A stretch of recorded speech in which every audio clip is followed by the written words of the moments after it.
El arquitecto Ignacy Pérez Arnal es director de BIM Academy, director de contenidos del European BIM Summit, director de diversos programas académicos y profesionalizadores como el Máster de Construcción Project Management de la Universidad de Barcelona, el Máster de BIM en Ingeniería Civil de la Universidad de Barcelona y el programa de especialización BIM de Gestión Innovadora de la Construcción de INESA, entre otros.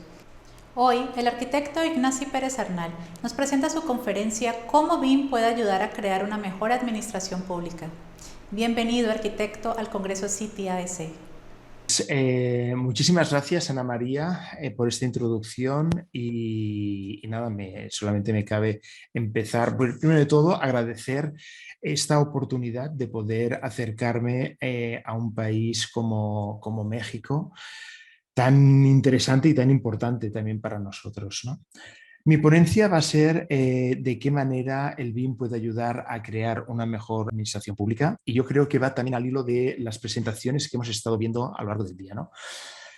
Siempre me gusta empezar con un desafío, digámoslo así, y el desafío de esta sesión sería descubrir qué es lo que está cambiando en este entorno del sector de la arquitectura y la construcción, pero sobre todo cuál es su repercusión en el mundo de la administración pública, ¿no? Es tan importante, por ejemplo, en Europa está cifrado que más o menos entre el 20 y el 25% de la producción que se realiza en la construcción deriva de la administración pública. Por lo tanto, es una parte muy, muy importante de la cual no nos podemos olvidar, ¿no?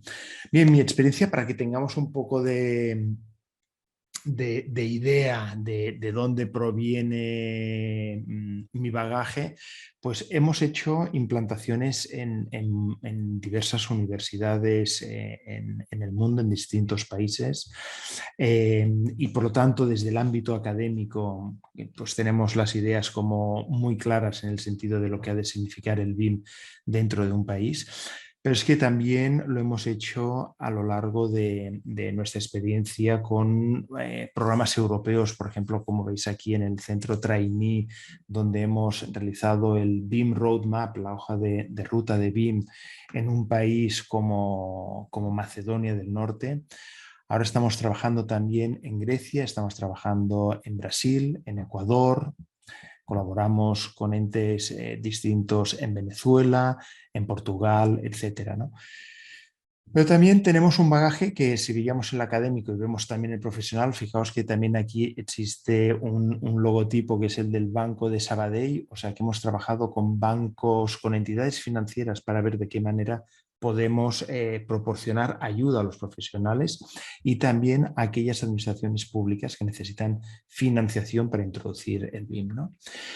Mis puntos de partida, por ejemplo, en España, porque no tengo los datos en México, pero no, me encantaría tenerlos, ¿no? Para hacer este tipo de comparativos, ¿no? Pero fijaos cómo, por ejemplo, en un ayuntamiento, en un país como España, un ayuntamiento como Valencia, eh, apareció una noticia hace un mes más o menos en el que tiene más de 10.000 expedientes por aprobar. Y entonces dices, ostras, ¿de qué manera vamos a poder empujar el BIM en este sentido, ¿no? ¿De qué manera podemos ayudar a que esto se pueda hacer de una forma mucho más viable, ¿no? También en España tenemos más o menos unos 364 accidentes de la construcción cada día y tenemos un muerto cada 2 días. O sea que la administración pública tiene mucho que decir en esta manera de trabajar y en imponer unas metodologías que ayuden a terminar con estas situaciones, ¿no?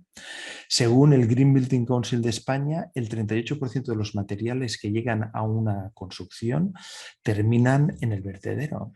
Por lo tanto, y terminan como residuos. Y esto hace que el sector de la construcción sea uno de los sectores que más residuos produce, ¿no? Podríamos hacer el repaso también quién es el sector que consume más energía, que produce más residuos sólidos o este último dato, ¿no? Que el 99% de las obras no terminan ni en el plazo de tiempo por las cuales se había contratado ni dentro del presupuesto que se había acordado, ¿no? Esto hace que mi realidad, la que yo intuyo de la digitalización de las administraciones públicas en España, Pasa que, hablando de administración local, ¿no? Nosotros les llamamos ayuntamientos o diputaciones o comunidades autónomas. Pensad que tenemos unos 10.000 municipios y creo que menos del 1% tiene integrado el BIM, menos aún el Lean Construction, menos aún el Integrated Project Delivery o la posibilidad de poder contratar proyecto y obra a la vez. Pero ya dentro de este 0,0%, de este 0,0% hay aún un porcentaje menor que introduzcan elementos de inteligencia artificial o de blockchain o de machine learning, etcétera, ¿no? Esto hace que el sector del AECO, que nosotros llamamos de arquitectura, ingeniería, construcción y operación y mantenimiento, para nosotros no existe la industria 4.0, no estamos en esta revolución industrial que supone el 4.0, donde todo está informatizado y todo está interconectado. Nosotros creemos que más o menos estamos a una revolución 1,5, porque tampoco toda la parte de construcción masiva y de fabricación en cadena la hemos incorporado en la manera de hacer de nuestro sector. Y esto es importante porque deviene una forma distinta de poder trabajar, ¿no? Tal como lo hacen todos los demás sectores dentro de nuestra sociedad, ¿no? Para ello, bueno, he tenido la suerte de colaborar en este libro que aparecerá ahora en muy poco tiempo, de cómo la industria 4.0 afecta al sector de la construcción y de qué manera esto incide incluso en términos económicos, ¿no? Vemos como este report del World Economic Forum habla de la cuarta revolución industrial y de la y del sector industrial de la construcción. Pero tenemos una mala noticia. La mala noticia es que en esta gráfica, y esta gráfica pertenece al mercado estadounidense, o sea, para que no nos fijemos en un país con dificultades, etcétera, este es más o menos esta idea de que la construcción está poco evolucionada ocurre en todo el mundo, ¿no? Y esta es una manera de expresarlo muy gráficamente, ¿no? Paul Teitholz, de la Universidad de Stanford, hizo esta gráfica tan interesante en la que puso a cero todos los sectores industriales en 1964 y durante estos 50 años, 40, 50 años, demostró que la evolución de la productividad del conjunto de los sectores más o menos se multiplicaba por 2,5 veces. En el sector de la construcción, ¿qué le ocurría? Pues que de alguna manera iba zigzagueando, pero 40, 50 años más tarde nos encontramos en una situación en la que, como veis, el sector de la construcción es la línea roja. Estamos por debajo de la productividad de 1964. ¿Esto qué significa? Significa que ahora, 60 años más tarde, necesitamos más personas, más dinero, más tiempo, más recursos, más energía para hacer menos de lo que producíamos en 1964. Para esto ningún sector se lo puede permitir y por lo tanto hemos de trabajar de una forma muy dura desde nuestra administración pública. Este cómic daba una idea muy clara, ¿no? De cómo él diciendo, bueno, la transformación digital yo la veo a años luz, no veo nada que nos lo haga cambiar dentro de poco tiempo y de pronto llega el COVID-19 y ha provocado que en todo el mundo el tema del teletrabajo, de la digitalización, nos hemos visto forzados a introducir esta nueva manera de trabajar en algo que parecía imposible. Esto también ha afectado al sector de la construcción y por tanto vamos a intentar cambiar otra de las gráficas, ¿no? En el que esta gráfica relaciona la productividad y la digitalización. Y podemos ver, si vemos por arriba, no encontraremos el sector de la construcción, miraremos y llegaremos a la parte izquierda de esta gráfica en la que vemos que la construcción es el sector productivo, y hoy casi no le llamaría sector industrial, porque está en la última situación en esta relación de cómo la digitalización ha sido introducida dentro de un sector, ¿no? Por lo tanto, poca digitalización, poca productividad, gran cantidad de residuos, gran cantidad de siniestralidad, gran desplazamiento en términos de plazos de tiempo y de presupuestos, ¿no? Dentro de este libro que os he presentado, aparecerá dentro de poco de la editorial Springer, es una editorial científica, veis cómo desde el siglo XVII hasta el siglo XXI la cantidad de este sinnúmero de conceptos que el mundo industrial ha ido introduciendo y que probablemente el sector de la construcción, si hacemos una autocrítica, no lo hemos hecho, ¿no? Pero hay gente que es más lista que nosotros y gente que tiene una visión más interesante que la nuestra. Y hay gente como este ministro de la Oficina de Gabinete del Reino Unido, Francis Maude, en el 2011 declaró la importancia de lo que tenía que ser el BIM y de qué manera se tenía que introducir esta nueva metodología en el sector de la construcción británica, ¿no?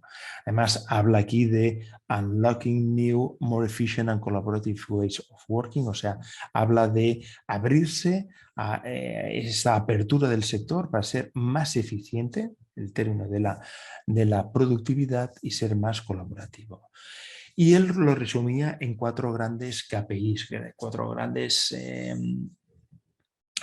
Key Performance Indicators, ¿no?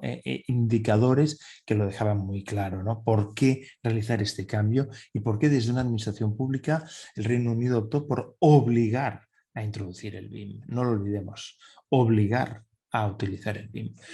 Pues porque se vislumbraban 4 grandes cambios. Uno es que en el 2025, y aquí tenéis la información de este documento que se llama Construction 2025, de un instituto que es British Institute of Standards, en el que de alguna manera pensaban cómo tenía que ser el futuro del sector de la construcción y qué beneficios conllevaba la implantación de BIM. Algo que siempre nos hemos de preguntar cuando hagamos una implantación, y a resultas de la experiencia que os he mostrado en distintas áreas, es importantísimo responder muy bien esta pregunta.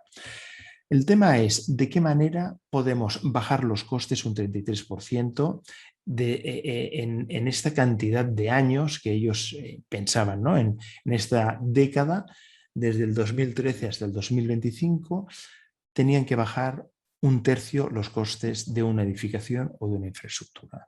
Tenían que entregarse en la mitad de tiempo.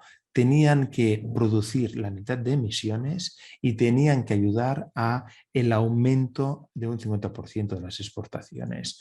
En el mundo anglosajón estos términos siempre los tiene muy claros, y algo que nos pasa en los países latinos y mediterráneos, esta visualización del futuro normalmente no la tenemos tan clara, ¿no? Pero algo nos ayuda el BIM en este sentido, y queda clarísimo esta capacidad de comunicar, ¿no? Como con el 2D y el CAD nosotros podemos poner el dedo y clicar en cualquiera de las líneas que no nos dará más información, incluso es difícil entender de qué se tratan estos dibujos. En cambio, la tridimensionalidad del BIM nos ofrece esta posibilidad de tener información de cada uno de los objetos que han sido modelizados. Por lo tanto, este clic que nosotros podemos hacer encima de cualquiera de estos materiales, productos, sistemas de construcción, paramentos, etcétera, nos puede dar todo un sinfín de información para tener una mayor fiabilidad de nuestras edificaciones. Y esto, como lo han visto las otras administraciones públicas en todo el mundo. Este es un mapa mundial del doctor Alan Hoare de Irlanda, de la Universidad de Dublín, en la que analizaba, aquí veis casi como una treintena de países distintos, en el 2018. En estos momentos estamos terminando en el 2021 un mapa similar, en la que ya llegamos a un centenar de países que ya tienen incluido el BIM. Y aquí podemos ver la importancia de tener un mandato o no. Veis aquí mandates in place o future mandates o BIM programs plan o planning on BIM adoption.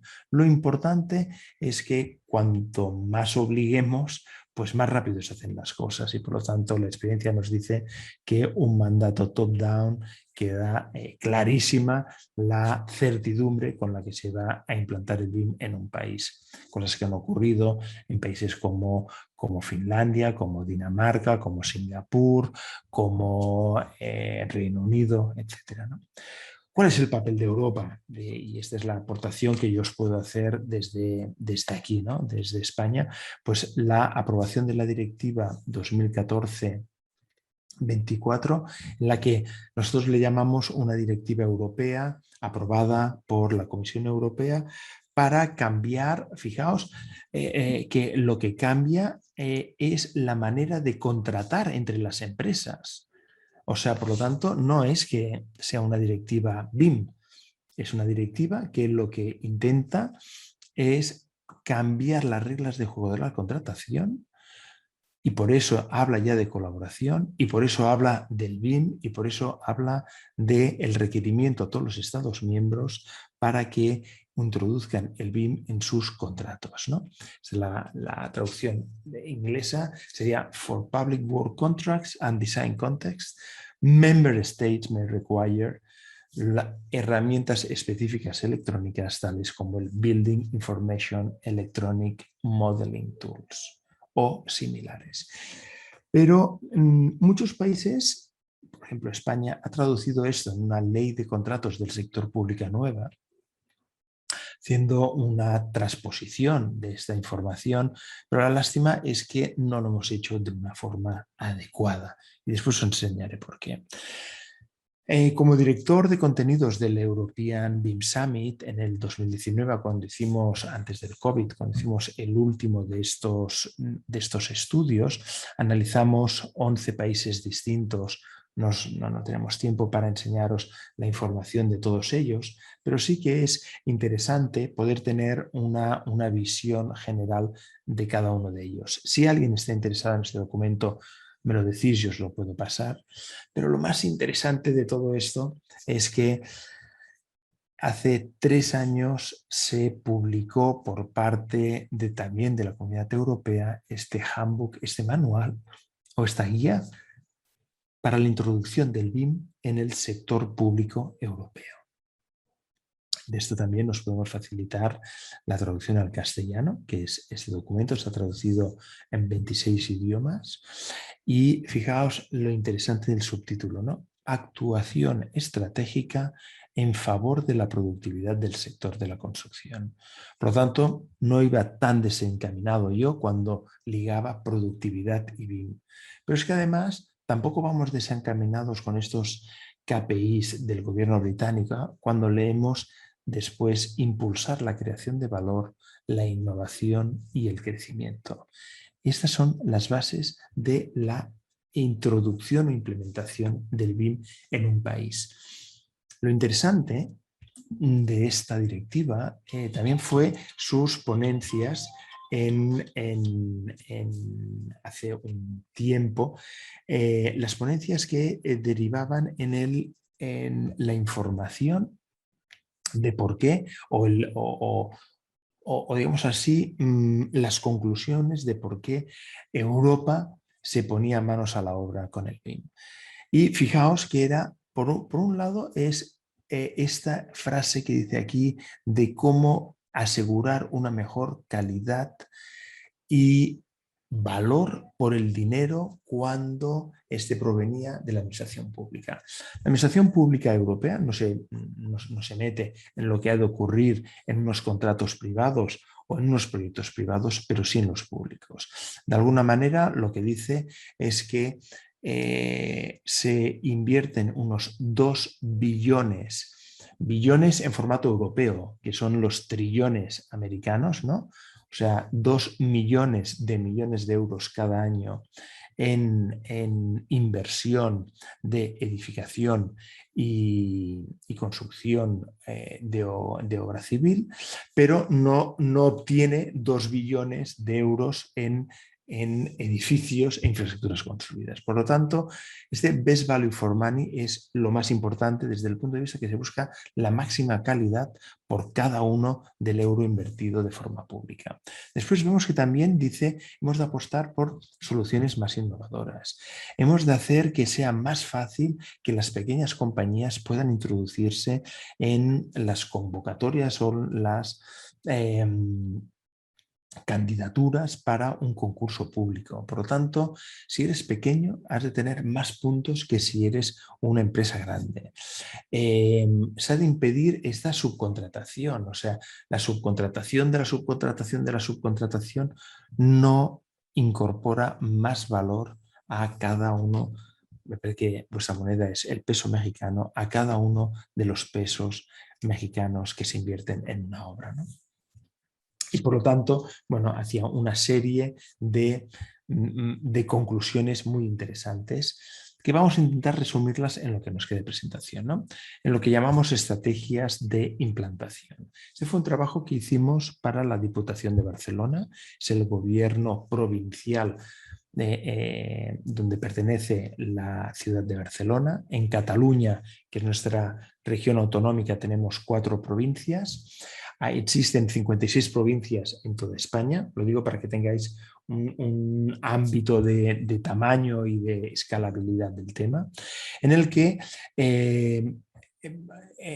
jugábamos de alguna manera a ver cuál era la mejor manera de introducir el BIM, ¿no?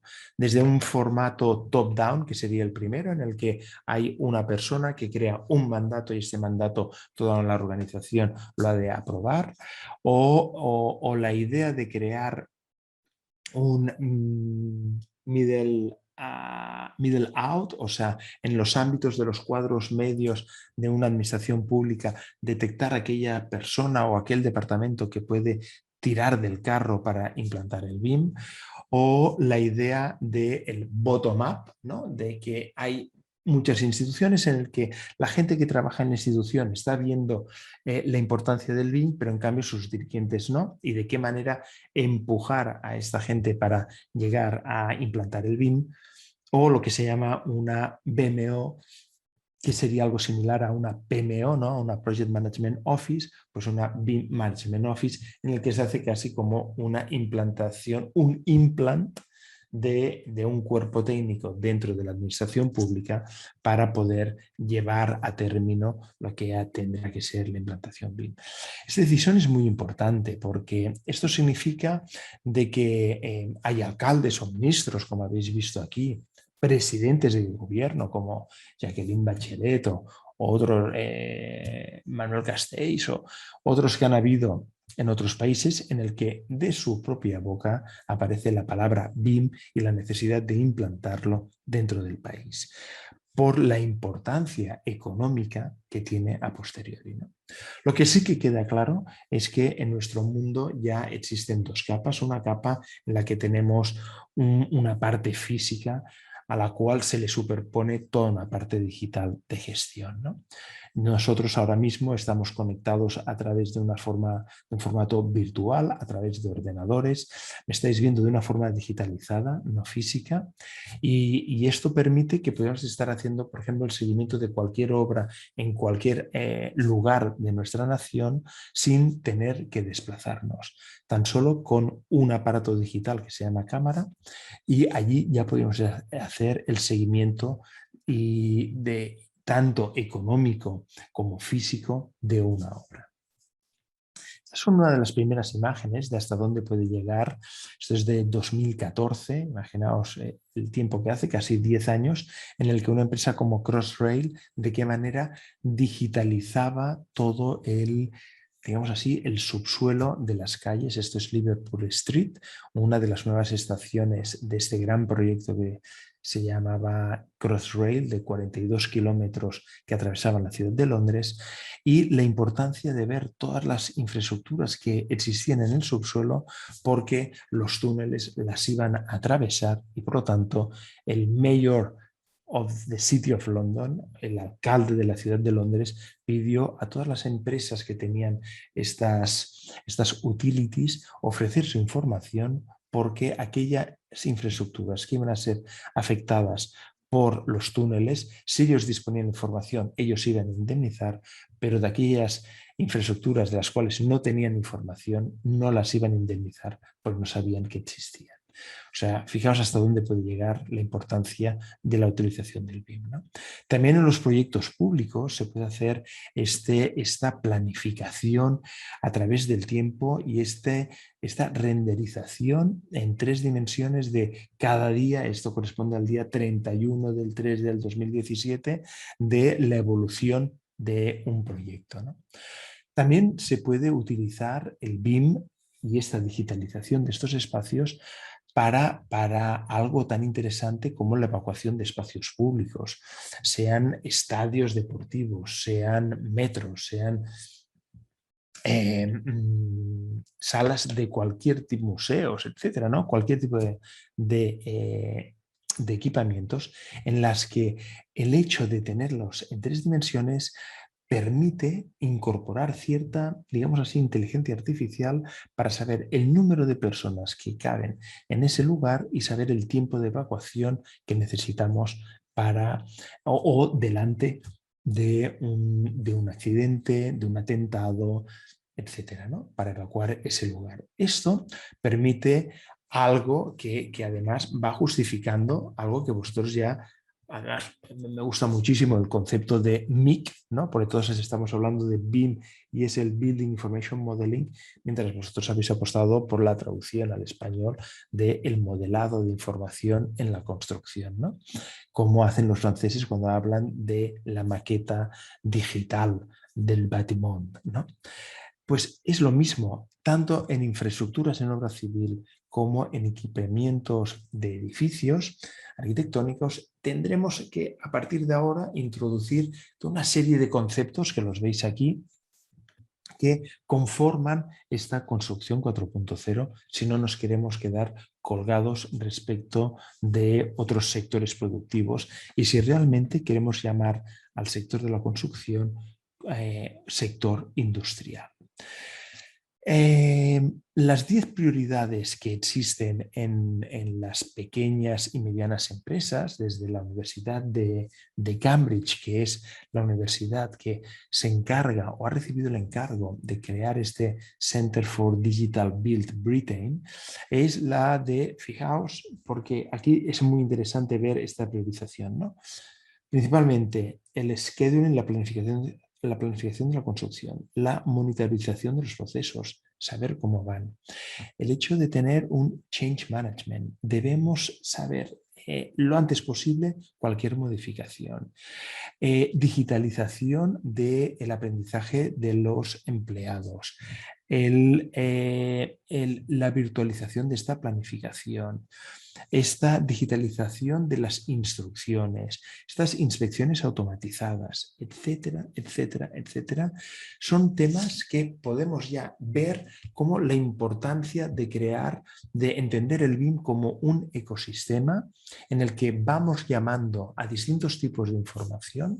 Esto le llamamos un data lake, ¿no? Como un lago que estuviera lleno de datos, en la que según la tipología del trabajo que tengamos que hacer, vamos a coger unos datos o vamos a coger otro tipo de datos, pensando siempre en que estos datos van a ser únicos y van a ser reales y actuales. Por lo tanto, nos vamos a anticipar a cualquier problema que vamos a tener en uno de nuestros proyectos. A mí me gusta explicar el BIM también, o la consecución del BIM, como si estuviéramos en una película, ¿no? Esto es casi como ver de qué manera tenemos distintos espacios donde se va a rodar una película, tenemos los actores aquí, pero diría yo, lo bonito de los créditos de cualquier película al finalizar, ¿no?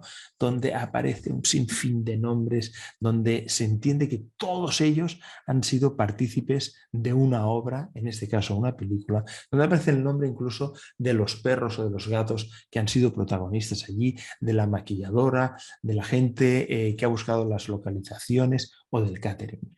Esto en el sector de la construcción le llamamos Lean Construction, ¿no? Donde una de sus especificidades, que es el Last Planner System, y es la manera que también podemos hacer cuando estemos trabajando en un proyecto público, el hecho de hay unas metodologías para terminar a tiempo.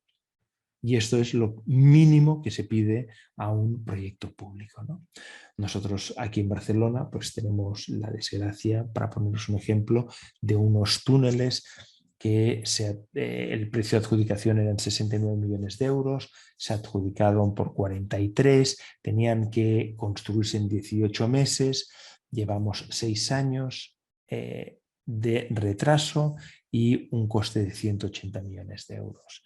Pues esto es lo que no tendría que pasarnos a ninguno de nosotros. Pero es que además desde el sector industrial aún vienen cosas que van a impactar mucho más, ¿no? Todos hemos oído hablar de esta transformación de Facebook en Meta, en este metaverso.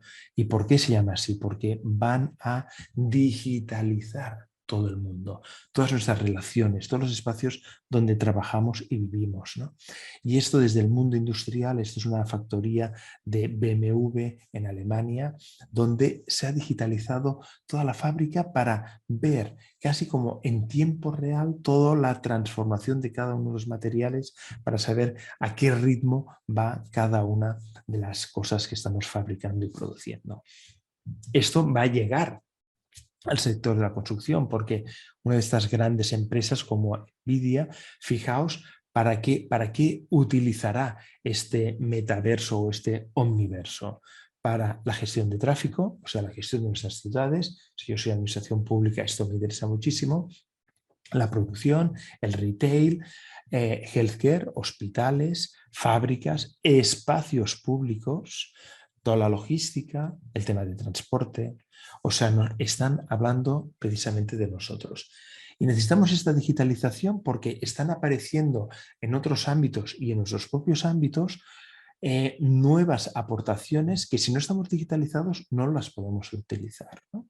Que es el blockchain, que es los calculadores de la cantidad de emisiones de carbono, que es los pasaportes de los materiales que estamos utilizando para intentar bajar la producción de residuos, que es, y ahora vemos aportaciones de otros países, ¿no? Como por ejemplo en Holanda se puede saber exactamente quién vive dónde y esta relación entre espacios y propiedades. Esto para el catastro, para el registro de la propiedad es importantísimo. O como por ejemplo en Hong Kong esta idea de ciudad, infraestructuras y territorio y unir todo ello para gestionar mejor un país. O como desde Islandia se propone, por ejemplo, la posibilidad de poder realizar proyectos de forma participativa y colaborativa, o de cómo esta es una propuesta desde la ciudad de Sevilla en España en cómo incorporar inteligencia artificial para crear ecosistemas urbanos ecosistémicos, o sea, holísticos, de una alta sostenibilidad. Y cómo esto, después de haber hecho esta planificación urbana, es útil para crear todos los productos que se van a necesitar para su producción e industrialización. Y esta unión entre todos nosotros y esta alineación de todos nosotros, yo lo distingo muy bien cuando hablo de Nutella. No sé si vosotros tenéis Nutella, pero fijaos la diferencia entre tener todos los ingredientes por separado, que es lo que tiene ahora el sector de la construcción, ¿no? Que sería el aceite de palma, la leche, el coco, las avellanas, el azúcar, etcétera. Cada uno por sí los separados, se suponen que todos ellos van a hacer un producto, o tenemos la Nutella, en la que todos estos elementos han sido alineados, todos estos procesos han sido trabajados para tener un producto final como es la Nutella.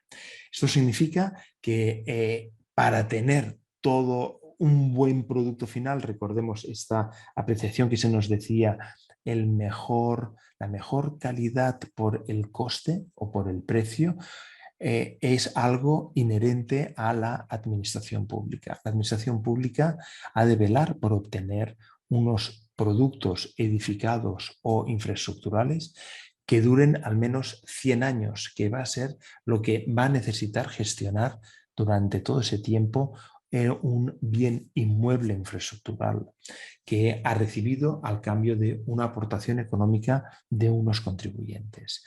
Esto es importantísimo. Hemos de dejar de ser funcionarios públicos para ser servidores públicos.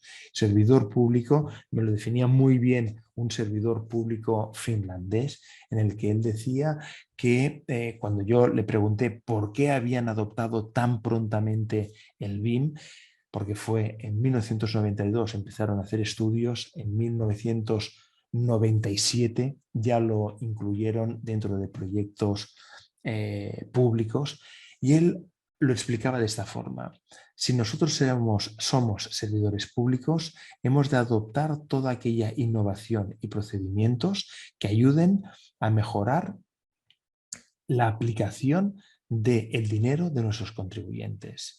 Y por lo tanto, y esto me llamó mucho la atención, si nosotros no aplicamos nuevos procedimientos y no innovamos para hacer más rendibles aquellas contribuciones de nuestros contribuyentes de nuestra sociedad, nosotros podemos ser denunciados. Y esto es lo que pasa en la administración pública, ¿no? Hemos de entender que la digitalización ha llegado, pero que aún no la utilizamos. Debemos pensar que debemos industrializar nuestro sector. Hemos visto estas gráficas, pero no lo hacemos, no somos sostenibles y, por lo tanto, mi mensaje final es: ¿a qué esperamos a introducir BIM en nuestra administración pública? Muchísimas gracias a todos. Espero que haya podido dar un poco de luz sobre esta necesidad del BIM y cómo introducirlo dentro de una administración pública. Y muchísimas gracias. Y Jesús, me permito cederte la palabra. Muchísimas gracias a todos desde Barcelona. Hasta luego.